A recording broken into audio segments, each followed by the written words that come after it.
آپ دیکھیں گے کہ مرشد کا سکھانے کا طور طریقہ دیگر لوگوں سے مختلف ہے۔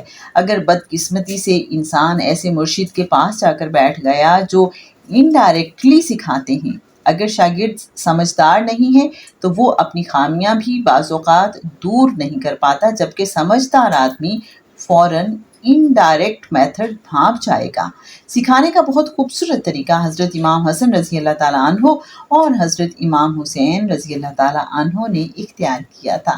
مسجد میں جب ایک صاحب کو وضو کرتے دیکھا تو بجائے یہ کہنے کے کہ آپ غلط وضو کر رہے ہیں، فرمایا ہم چھوٹے ہیں، ہو سکتا ہے وضو کرتے ہوئے غلطی کر جائیں، آپ ہمیں دیکھیے کہ کیا ہم وضو ٹھیک کر رہے ہیں۔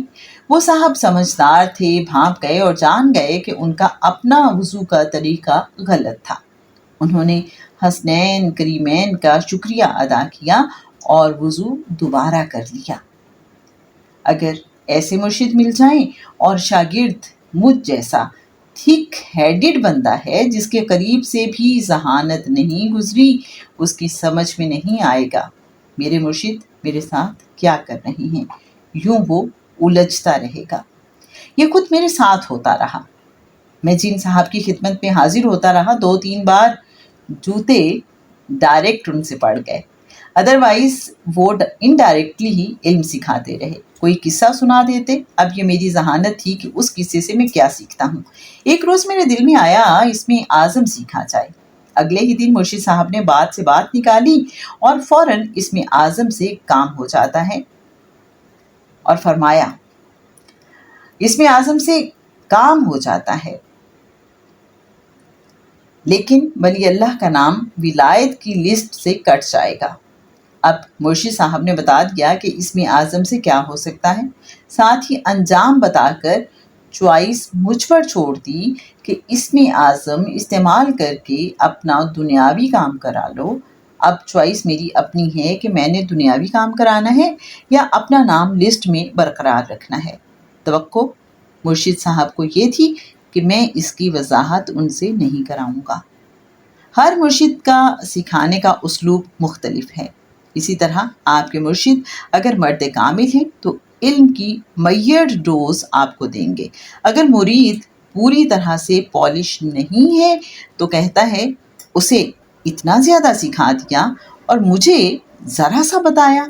بعض اوقات یہ ہوتا ہے کہ ہم حقیقت سے لا علم ہوتے ہیں۔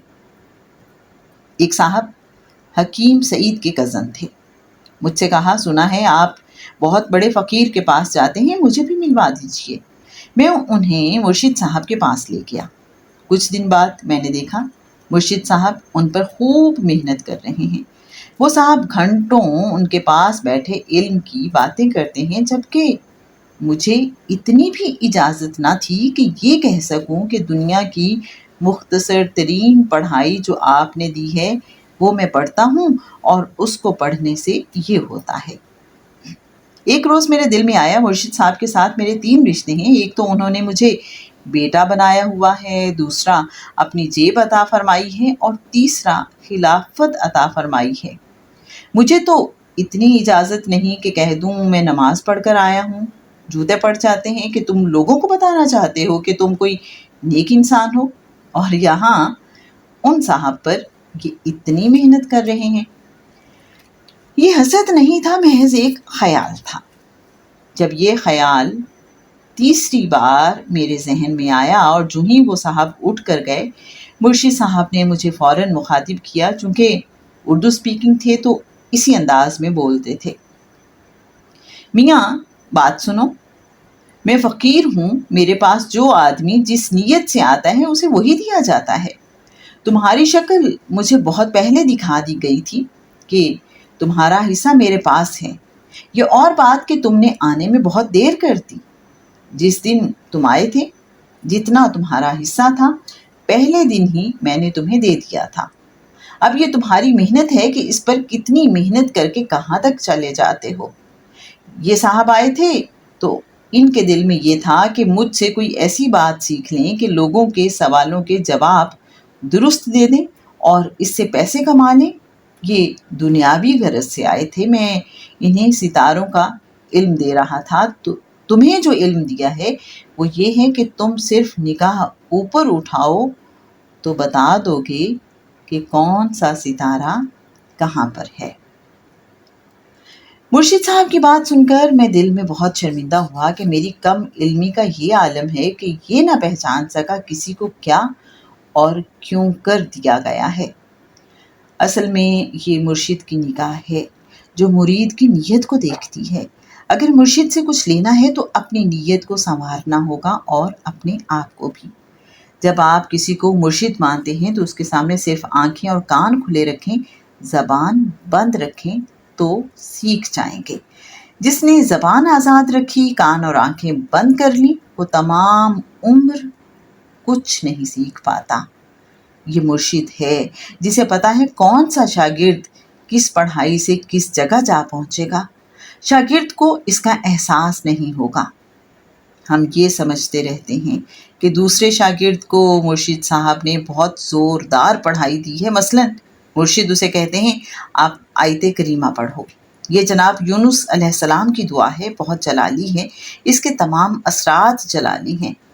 دوسرے شاگرد کو مرشد کہتے ہیں تم یا رحمان کا ورد کیا کرو۔ اب ہمیں گمان ہوگا کہ جو شاگرد آیت کریمہ پڑھے گا وہ بڑی جلدی کمال کو جا پہنچے گا، کیونکہ آیت کریمہ بڑا پر اثر اور جلالی کلام ہے۔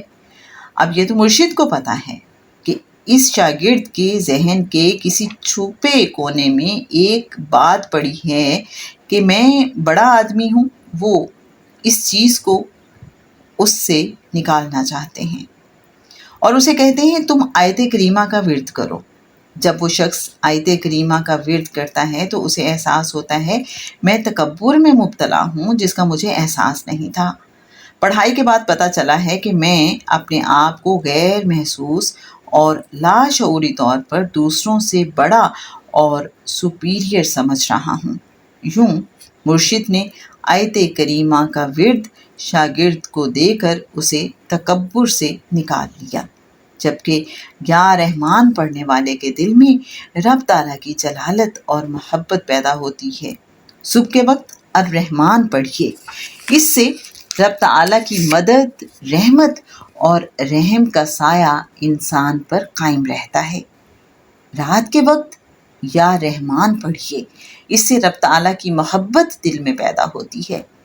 اب دیکھیے مرشد صاحب نے ایک مرید کو آیت کریمہ کی پڑھائی دے کر اسے تکبر سے نکالا ہے اور یا رحمان پڑھنے والے کے دل میں رب تعالیٰ کی محبت پیدا ہو گئی۔ اب یہ بتائیے کہ آیت کریمہ پڑھنے والا منزل کو پہنچا یا پھر یا رحمان پڑھنے والا منزل کو پہنچا؟ اس لیے یہ مرشد کی ثواب دید پر چھوڑ دینا چاہیے کہ وہ کیا پڑھائی دیتے ہیں۔ کچھ لوگ ساری زندگی اس تانگ میں گزار دیتے ہیں کہ مجھے کشف کب حاصل ہوگا، میری ملاقات فلاں بزرگ سے کب ہوگی۔ ایسے شخص کو نہ کشف ہوتا ہے، نہ کبھی اس کی ملاقات ان بزرگ سے ہوتی ہے۔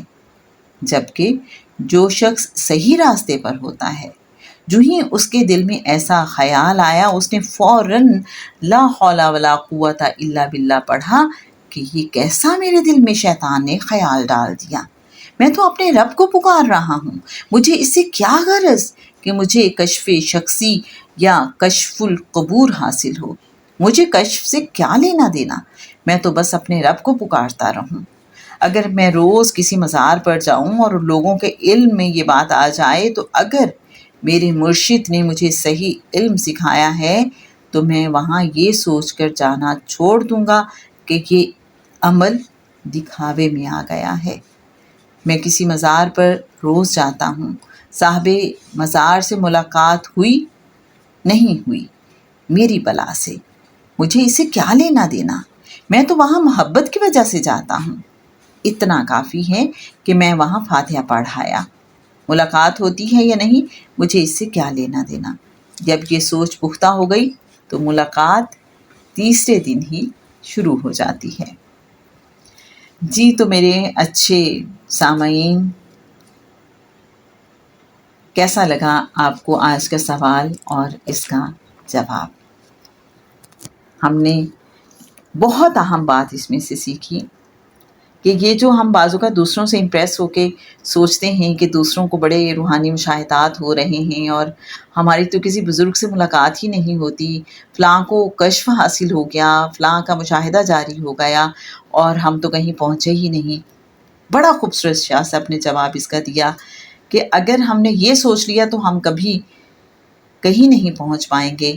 ہم نے بس اپنا ہر عمل اللہ کے لیے خالص رکھنا ہے اور سوچنا ہے کہ میں تو بس اپنے رب کو پکار رہا ہوں اور مجھے اس کا قرب چاہیے۔ جب ہم یہ سوچنا شروع کر دیتے ہیں تو بس پھر وہ جو کہتے ہیں نا ستّے خیراں، تو وہ ہو جاتی ہیں، پھر سارے سلسلے رکے ہوئے جو ہیں وہ جاری ہو جاتے ہیں، پھر بڑی عطائیں ہوتی ہیں، بڑی کرم نوازیاں ہوتی ہیں، اور اگر کچھ نظر نہ بھی آئے تو بھی بس انسان یہ سوچتا رہے کہ مجھے اللہ کے لیے سب کرنا ہے، اور کسی مزار پہ جائے، کسی بزرگ کے ہاں حاضری کے لیے جائے تو بس وہ سمجھے کہ بس میری ملاقات ہو گئی، یہی کافی ہے۔ اس کے علاوہ بھی بہت سی باتیں کہ میّر ڈوز کیسے مرشد دیتے ہیں، اور مرشد زیادہ بہتر جانتے ہیں کہ کس اسٹوڈنٹ کو، کس مرید کو کون سا علم اور کتنا علم عطا کرنا ہے، اور انسان جس نیت کے ساتھ صاحب علم کے پاس جاتا ہے، اپنے مرشد کے پاس جاتا ہے، مرشد اس کو جانتے ہیں اور اسی طرح سے اس کو ٹریٹ کرتے ہیں۔ ہمارے ساتھ رہیے گا، انشاءاللہ ہم وقتاً فوقتاً شاہ صاحب کی دل کی گہرائیوں سے نکلی روحانی گفتگو آپ سب کے ساتھ شیئر کرتے رہیں گے۔ السلام علیکم ورحمۃ اللہ وبرکاتہ۔